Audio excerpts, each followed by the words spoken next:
Hey, thanks for checking out this short video on live poker tells or how to read hands like Daniel Negreanu. Now, I'm sure you've seen Daniel on the telly reading hands like a god, and the way that he does it is he talks an awful lot to get a reaction from his opponents. Now, I'm not going to recommend that you do that because you need to be very comfortable and confident in giving out a lot of verbal information at the table. Otherwise, your opponents are just going to read you, and that's not going to be any good. So how do we make the most of the live information that we have when we play a live tournament or a live cash game?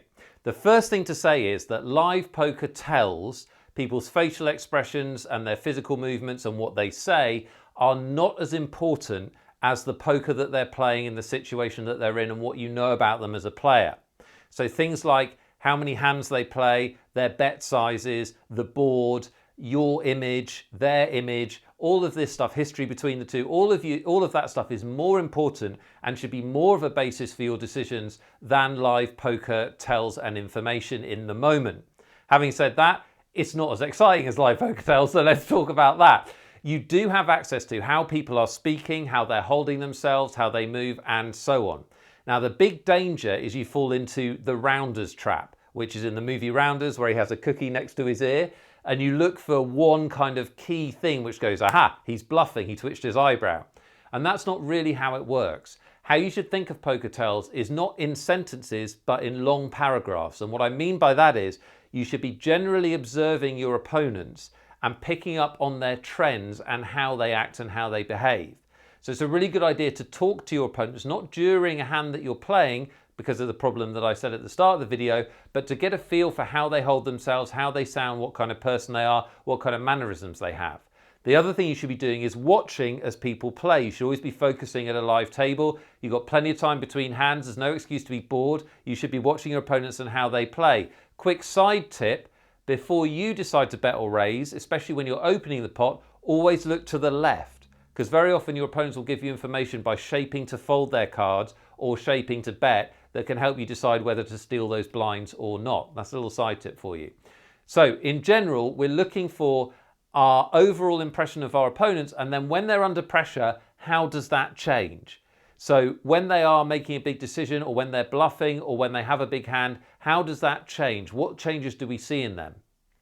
And in general, you're looking for things like their level of relaxation, their level of comfort, how long they hesitate before deciding whether to act or not. And then if you want to take it to the next level, if you're making a decision to call or not, so you're not going to have to act in future in the hand, then you can start talking as long as it's within the rules of the room that you're playing in, and ask them questions, because what you're looking for there is, can they reply to you in a relaxed fashion or not? It's very, very hard to talk and hold yourself in a relaxed fashion when you're bluffing. Now, the danger with this is that sometimes people get very excited when they have a big hand, so they're not relaxed. So you've got to see the difference between the two. That's why everything comes back to watching your opponents while you play, getting a general view of how they hold themselves, and then look for differences under pressure.